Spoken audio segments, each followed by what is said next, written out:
over to Rob and Cole. All right, good evening, everybody. Let me get the screen shared with y'all. All right, as Patrick mentioned, I'm Rob Cherveny, the Chief Information Security Officer at the University of North Georgia. And this may end up being a little bit different of a presentation. We're focusing more on the relationships and how that can either make or break the deal when a critical incident comes up. Over the course of the next 20 or 30 minutes or so, we'll walk through a case that actually happened at the University of North Georgia and highlight some of the issues that we had, some of the hurdles that came up, and I guess most importantly, how we were able to push through it due to some pre-existing relationships that we had in place. All right, so cyber threat. When you think about cyber threats, especially if you're in the IT world, you're thinking of the black hats, the hackers, the guys that are trying to get into your network, whether it's to steal information or compromise your systems in some way, ransomware, things like that. However, if you're in law enforcement, it's a whole different approach. They tend to view things in legal code. What's the annotated code for the state? So, from a law enforcement perspective, they're looking at things like cyberbullying. And this is the very first thing we're talking about, and yet you're seeing some of the disparity between IT and law enforcement, just the language that we've got between the two different groups. So, are you prepared? It never fails. Things happen at the worst possible time. And had we had the other presenters here, we'd let them kind of elaborate, but this all came about on a Saturday. So Saturday, we're not at work, and the images that we've got off to the side there, Captain Dorsey, he was floating on the river somewhere with his family, pretty much disconnected from everybody. Chief Gaines was chilling at the pool with his family, again, off the clock. I was out working in the yard, got the little tractor up there going, and we always joke that Cole's on the clock 24/7 and always seems to be working. So there he is, diligently working away at the bottom. But it never fails. When something bad happens, it's going to be at the least opportune time. The case that we're highlighting is what was noted as case 18-1064, happened in 2018. And over the course of 8 days, we had a professor at the University of North Georgia that was terrorized by an unknown subject. And you'll see when I say terrorized, she really was. She received 2 emails that came through to her university email account, and also a letter that was delivered via the post office to her house. These emails and the letters were very explicit, and they basically threatened to kill her, her husband, and her 14-year-old daughter if she didn't resign from teaching at the University of North Georgia. Thankfully, through a lot of hard work from a lot of different folks that we'll touch on during the course of the next 20 minutes or so, we were able to identify the subject, find out where he was, and actually arrest. And as you'll see, as we move to the very end, he was convicted. So it was a good outcome for this. The initial threat. So on July 27, 2018, there was an email that was sent. The teacher was actually on vacation. Classes hadn't started yet. So she wasn't checking email every day. And she didn't see that email until the next day around 11:30. So she opens up this email, and what's the first thing that she comes across? Basically a death threat. Obviously that rattled her. So she went ahead, called the university police department, and reported it. The police, if you've ever worked with them, they have a procedure for everything. So they ran through their standard operating procedure. There was an officer assigned to the case, and they ran it up the chain of command to let them know that there was something going on. So here we go. So here's the email that we got. And again, if you've got an IT background, you're going to notice a few things right off the bat. John Kendall's the display name, but it was sent from a John Campbell Gmail account. And you can take a look at the text of that email there. basically saying they're going to come and shoot the professor in the head if she doesn't resign. Going to shoot everybody else that they can find, and threatened to make it one of the biggest mass shootings in U.S. history. So, needless to say, this got the attention of law enforcement. And of course, you've got to evaluate how likely is this risk. Right now we've got an anonymous email coming in. It was sent to the professor, but it's not talking about her specifically in the body of the email or anything other than the fact that it's addressed to somebody that teaches at North Georgia.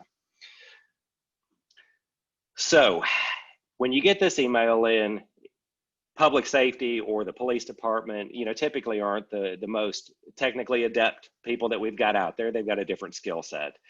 They were able to look and say, okay, it's a Gmail address. Obviously, that comes from Google. But again, we've got to decide, how valid is this threat?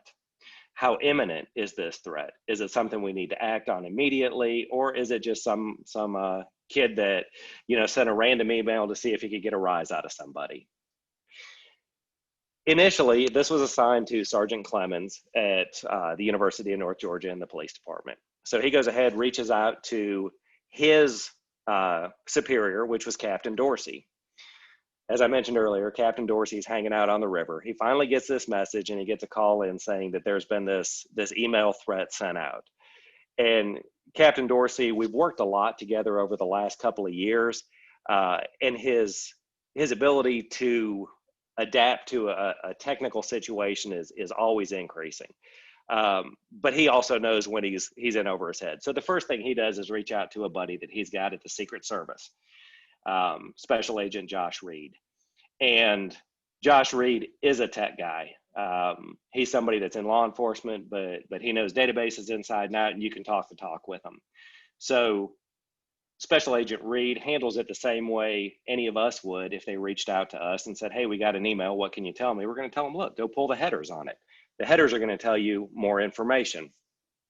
And this is where it's interesting if we've got Captain Dorsey present, because he will run you through how this is just all a foreign language to him. He doesn't understand what the headers are, how you get to them, what information's in it. Here he is still basically outside at the river, and he's trying to relay this information from the Secret Service back through to his sergeant and explain something that he really knows nothing about. So between, say, 12 or 12:30 when that initial call went in, it was about 3 hours before he just threw in the towel and gave me a call. And back to that relationship, he knows that he can reach out to me at any point, and I'll do everything that I can to help him. So even though it was a weekend, he gives me a call, and we start talking through it. I had him send me the original copy of that message. So we get it, and we go ahead, we've got that header information now, and we're able to give him a little bit more information on it. And we walk him through that he's going to need to reach out to Google as the provider for that service, and let them know that we need to expedite, because this is potentially an imminent threat, and get some information back. What can they tell us about this email account that was used to send it? Meanwhile, we've got the Secret Service that is running both of those names, the display name and the name associated with the email account, back through several national databases, trying to see if they get any hits on that. And the police department goes ahead, reaches out to Google's hotline that they have established. And again, this is something that you need to have in advance. When you've got an imminent threat, you don't want to be trying to figure out what's your point of contact. You've got a lot of providers that you're going to deal with on a regular basis, whether it's Comcast and Verizon or Google or Apple. There's a lot of common ones out there. So get that information and have it up front.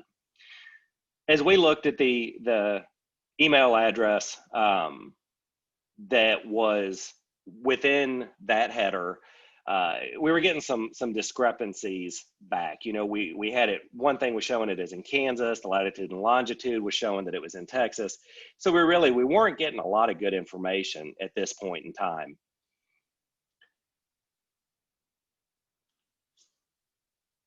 Over the course of the next couple of days there, you can see we're really looking at about 3 days. We stayed in contact with Google, trying to get the emergency release for information. And most providers are good that way, where they have a standard process for things that can take a week or 2 or 3 to get a results, but then they also have an escalated service if it is in effect a life and death situation. So within a matter of hours, we had some information back that pointed us to Ashburn, Virginia on that Google account, because they were able to determine where was the person that sent that email when they logged into their Google account. We took a look at the original IP of the client device that was provided by Google, and again, it was Ashburn, Virginia, but it was owned by Symantec. So now on the tech side, our wheels started turning just a little bit, and we're thinking, okay, Symantec, well, they do VPN, they do endpoint protection. Was this somebody that was trying to cover their tracks? And it was a whole nother tangent, another layer of difficulty for us to get through to try to figure out where this person actually was and what the reason was that it was showing Symantec. We did issue subpoenas both for Google and Symantec, looking for what they typically term as subscriber information.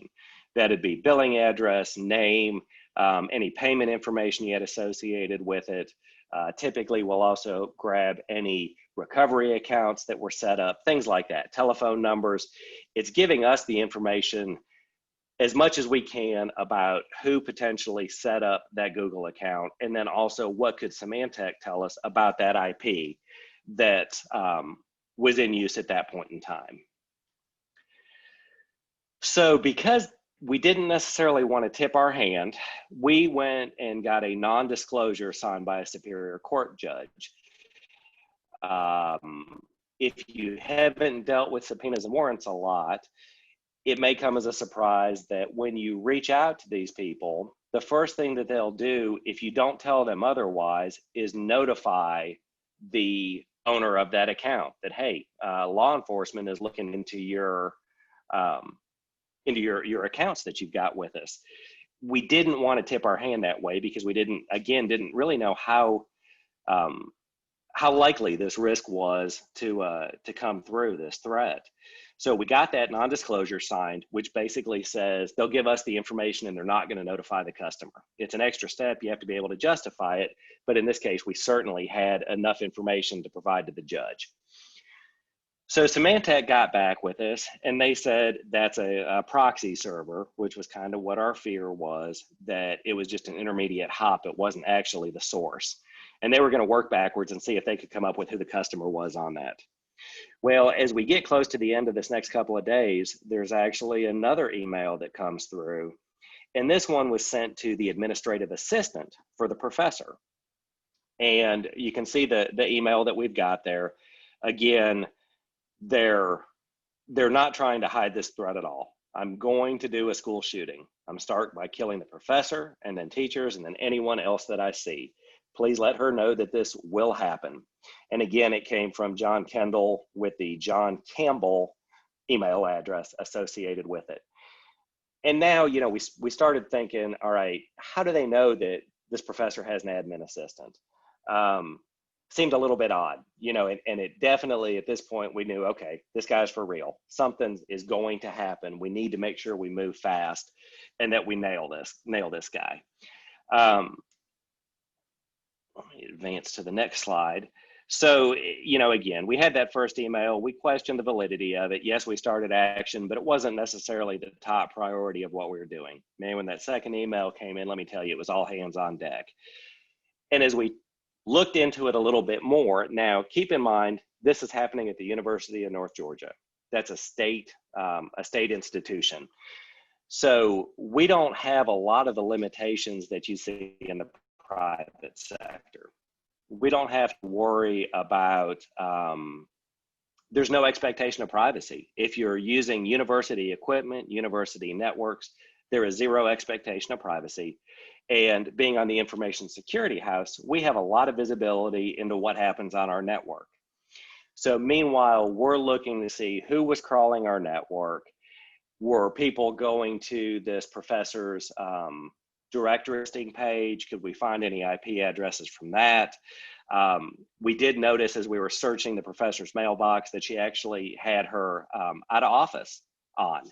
So that out of office directed them to contact the admin assistant. So at least we knew that way that he got this auto response back, and that was how he knew who to reach out to.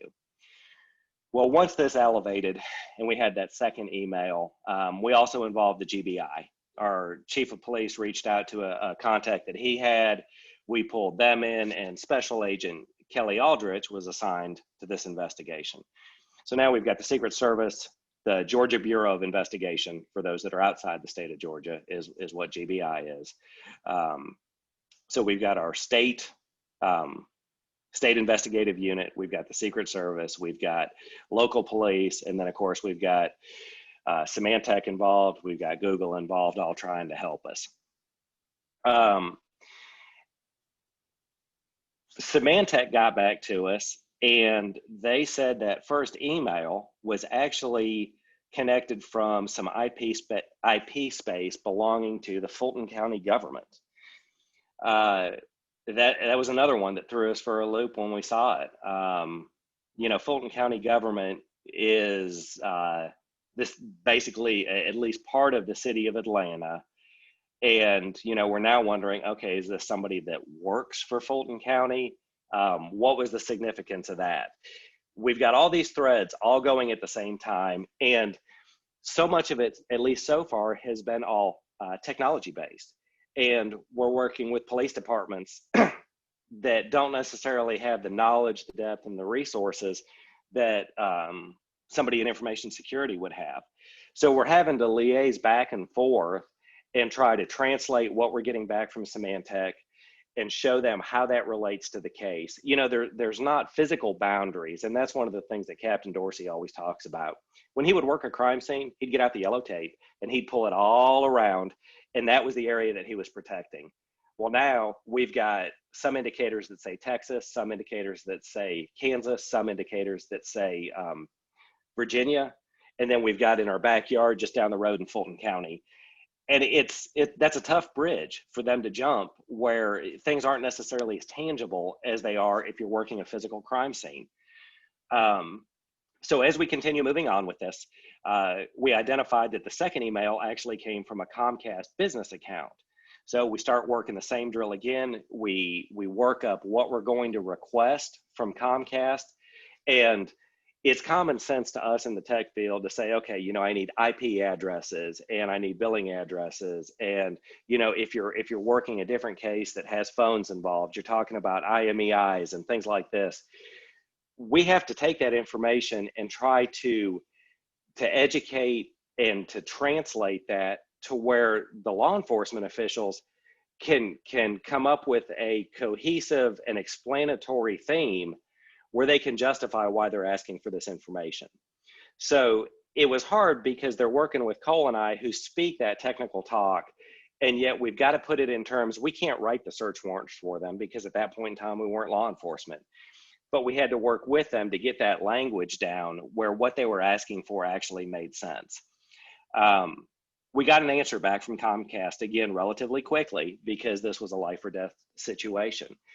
The IP address came back to an apartment complex, actually a fitness center at that apartment complex. And we knew where it was. It was basically between the campus and Atlanta.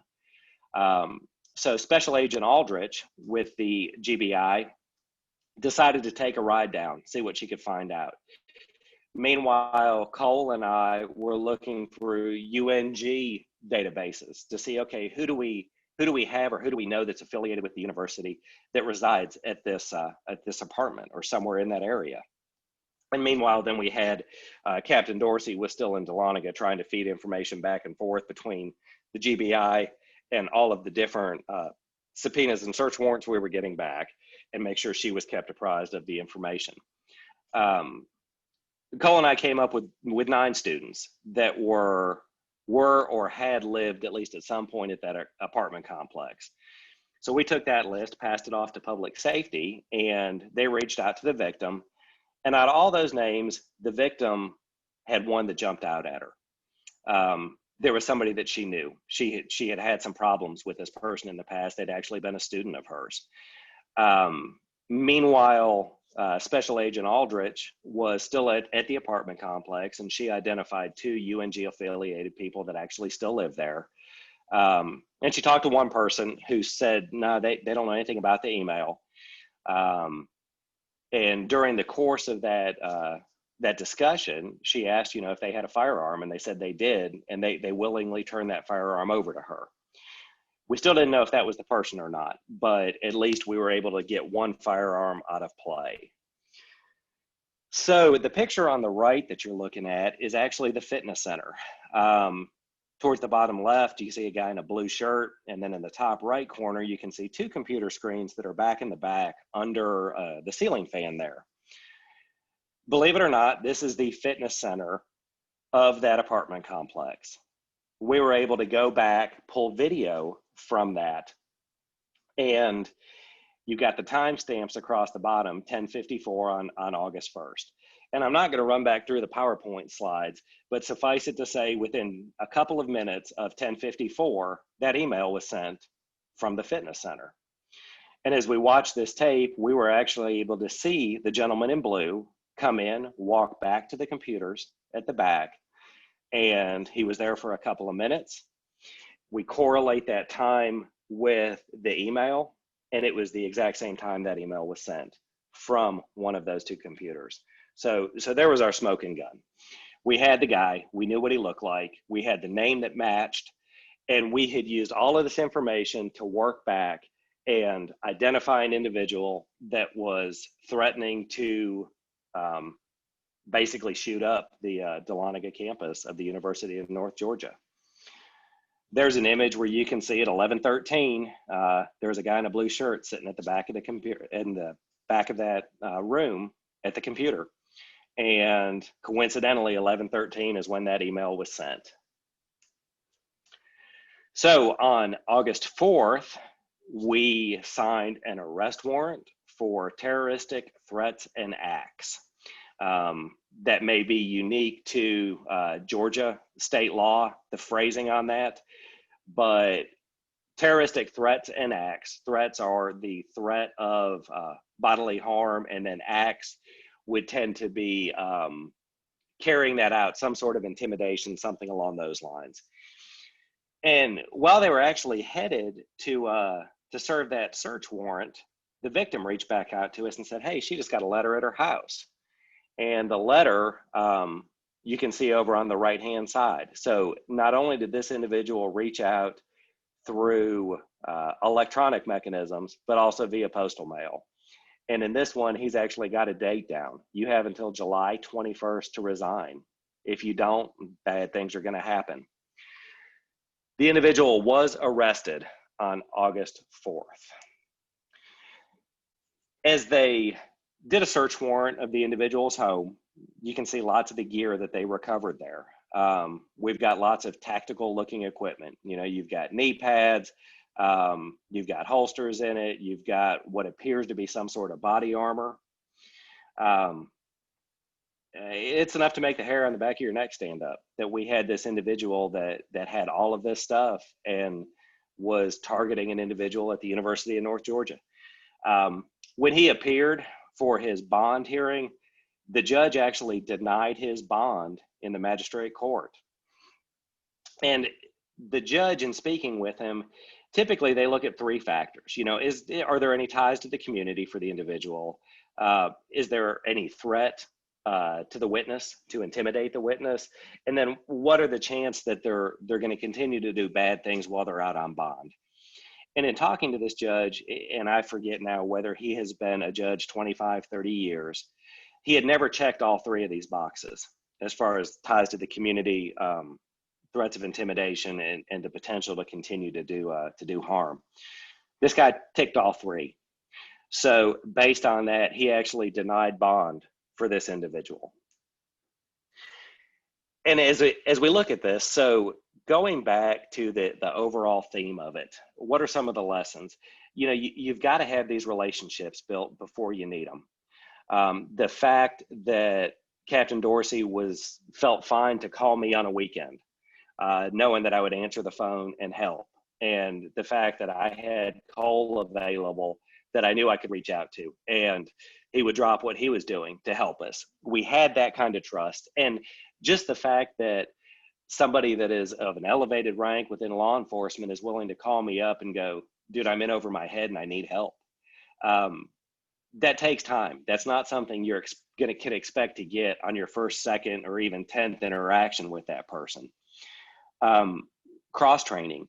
We have worked heavily with the public safety department to talk about some of the nuances of cybercrime or computer crimes, or what to do when a situation arises.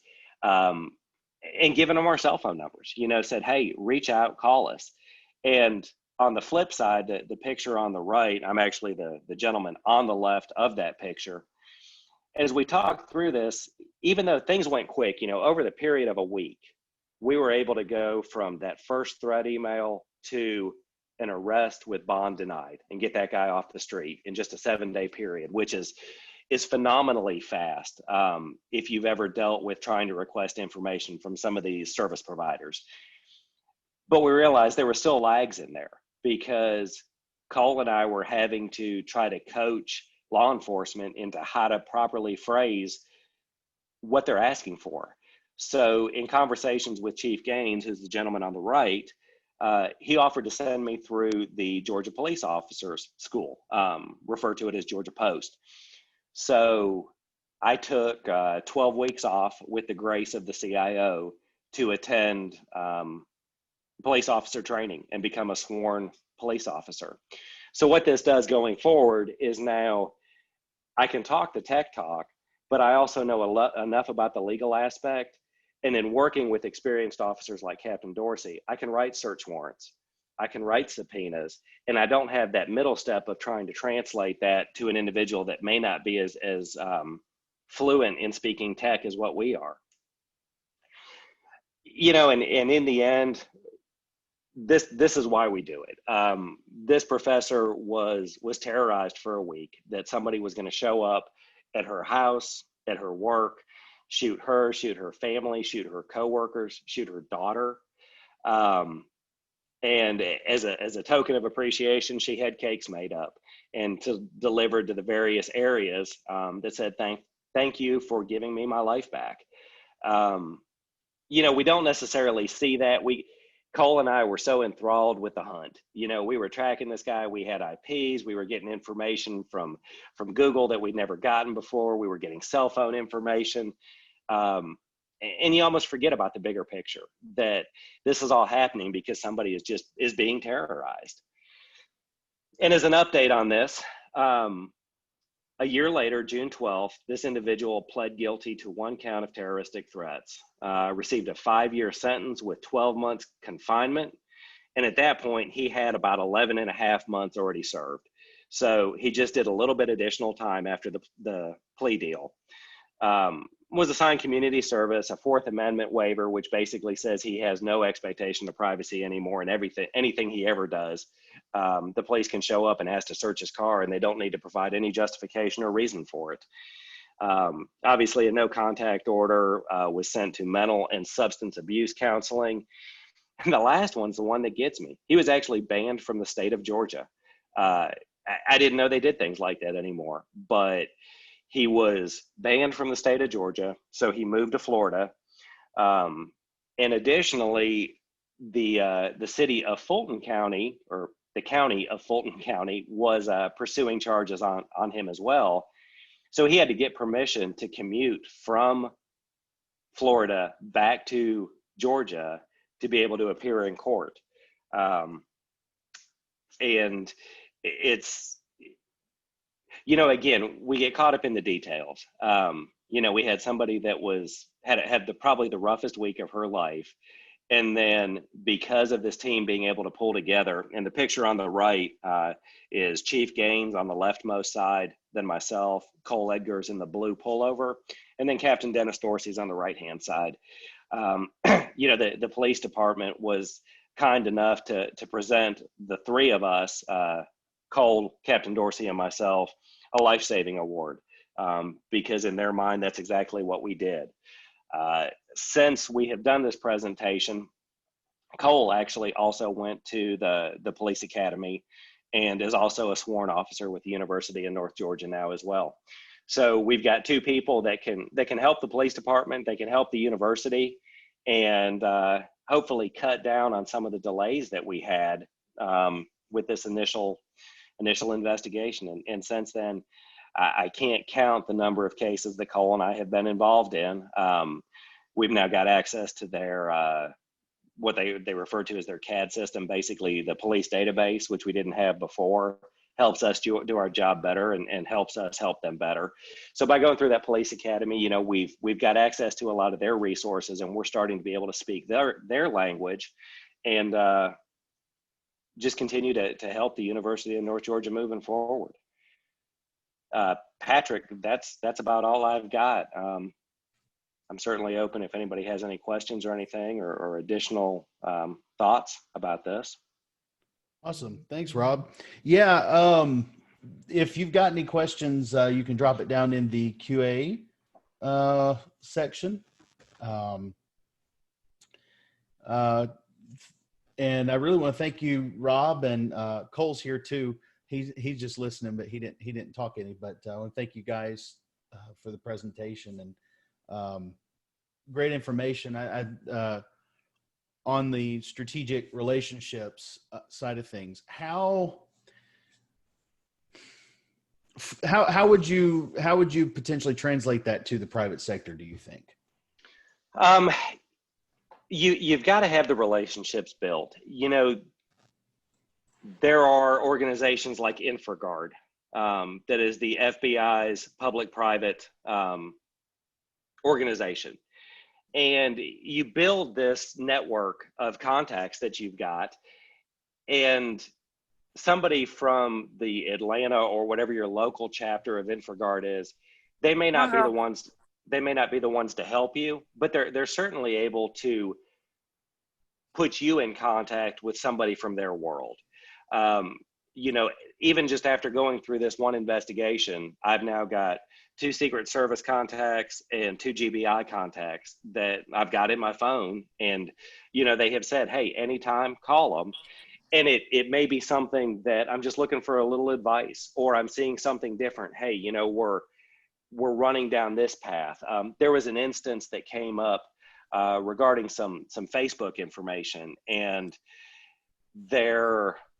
I don't want to get into too many details on it, but one of the GBI agents works with the Internet Crimes Against Children and deals with a lot of Facebook information requests via warrants or subpoenas. And there was some language that she helped me craft to get the information back that I needed to move our case forward. So having those in place ahead of time, you know, look back at this situation. So if we got this email in and it goes to Captain Dorsey, he doesn't know the Secret Service guy. Let's say that they've never met. So now he's got a Google account, it's all he knows. He may not have that relationship with the IT or the information security folks to be able to say, what can this email tell me? Not that he couldn't get it, you know, I'm sure there's law enforcement contacts he could reach out, but how long would that have taken? And in this case, you know, we went a matter of 3 hours and we're able to start requesting information from Google. So I think even in the private sector, having that ability is key. You know, make those relationships, make those contacts now. And it could be your local law enforcement. It could be district attorneys. It could be back to the FBI or even mailing lists like DHS has. You know, there are people you can find on those lists that can help point you in the right direction to get the help that you need. Awesome. Thank you.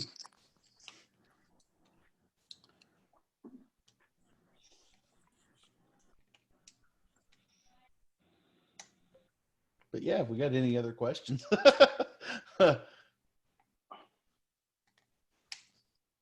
I think everybody should be able to unmute also and ask questions if you have any and you want to ask it instead of typing it. I don't know.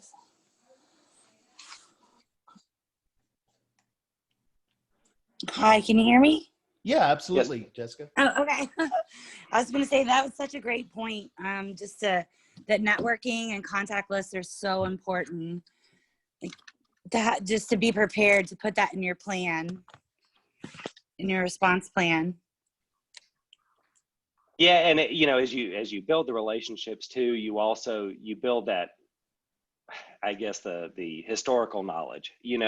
As you start interacting with these people, you're constantly building that information where it can help you flesh out your plans even that much more. And sometimes you think from a disaster recovery perspective, you've got a hurricane coming.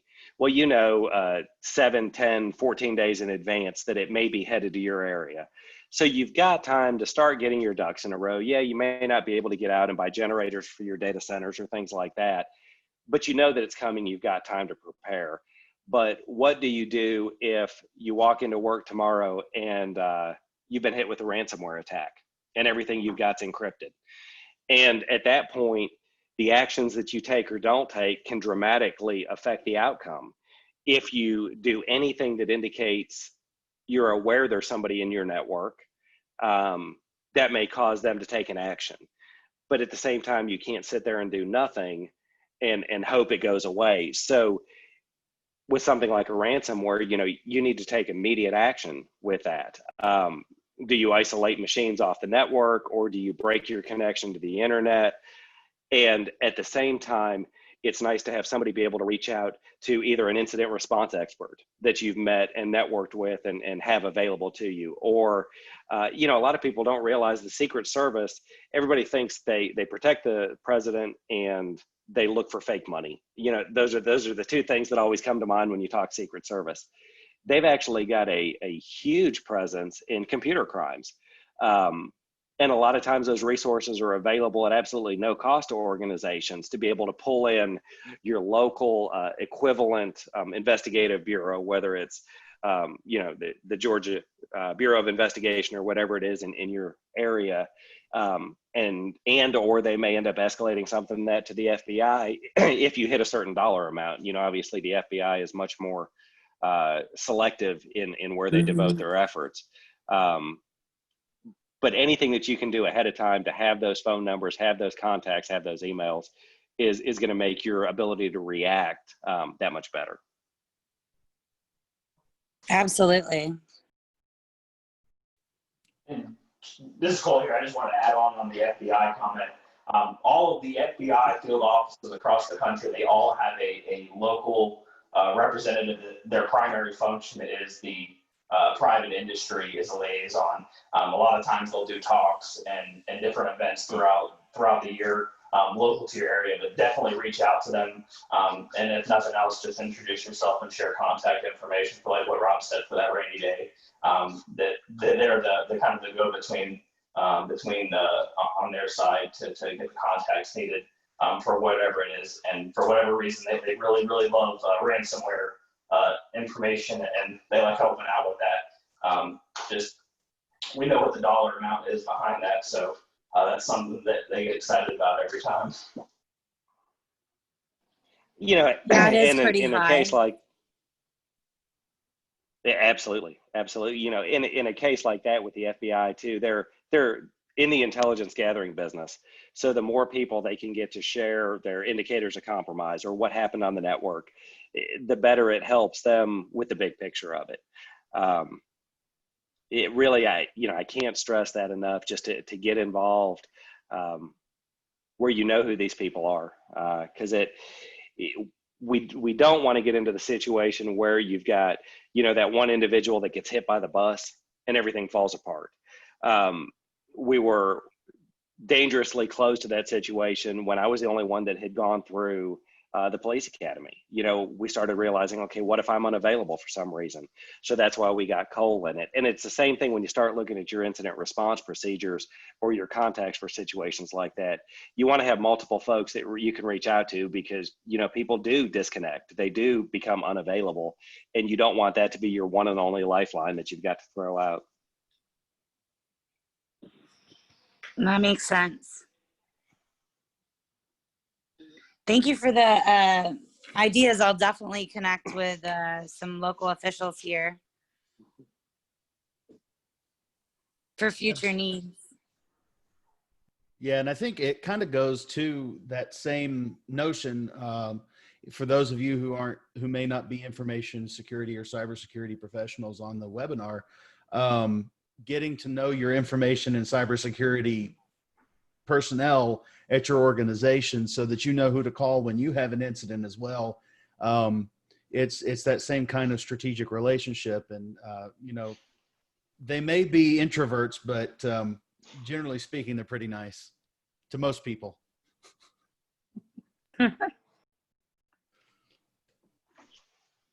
Yeah, they come on our campus quite a bit and recruit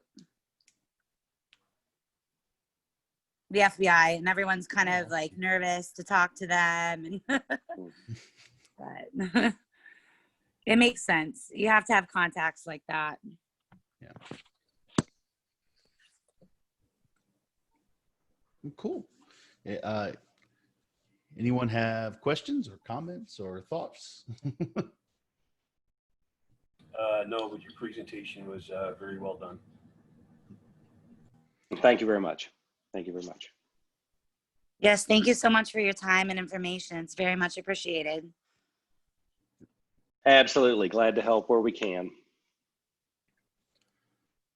Yep, absolutely. Again, thank you, Rob and Cole, for joining us tonight. Well, thank you for that presentation. And I want to take a second to remind everybody that don't forget, next week is Security Awareness is Not Enough. A Security Culture is Needed. Hosted by Bob Henderson, Orlando, presented by James McQuiggan and Maury Haber. And that's at 7 p.m. Central Time on October 7th, Wednesday. If you have any questions, or if you're interested in speaking or sponsoring or contributing in any way, you can email info@csnp.org. Yeah, I want to thank our sponsors, Guardicore, Security Innovation, Palo Alto, Contrast Security, and Elastic for making all this possible. And does anyone have anything else to add? Hey, Patrick, it's Bob Henderson. Thanks for Hey, that. Bob. It's Bob Henderson. Hey, thanks for the shout out for next week. Oh yeah, absolutely. I appreciate it. And this was a good event this evening, since I came from law enforcement and intelligence and the feds. I really appreciated this topic tonight. So it was well done. Thank you. Here you go. It sounds like everybody on the call just made their first contact with somebody that may have a little bit of information on this. Yeah, thank you for the shout out too for the security awareness next week. I'll definitely be on that and looking forward to it. Great. See you there. Yep. Also, Thank you so much. I don't have anything official ready for it, but tomorrow's October 1st, and October is National Cybersecurity Awareness Month too. And I'm sure that we have stuff ready and you know, for our organization with social media and stuff. And I'm sure most organizations do. I believe it's stopthinkconnect.org, you know, to get involved. Cool. Awesome. Thank you. Yep, no problem. Eric, anything to add? No, I think you did a fantastic job tonight, Patrick. And thank you to the panelists, Rob, Cole. We appreciate you guys being here for the webinar. It was a very good one.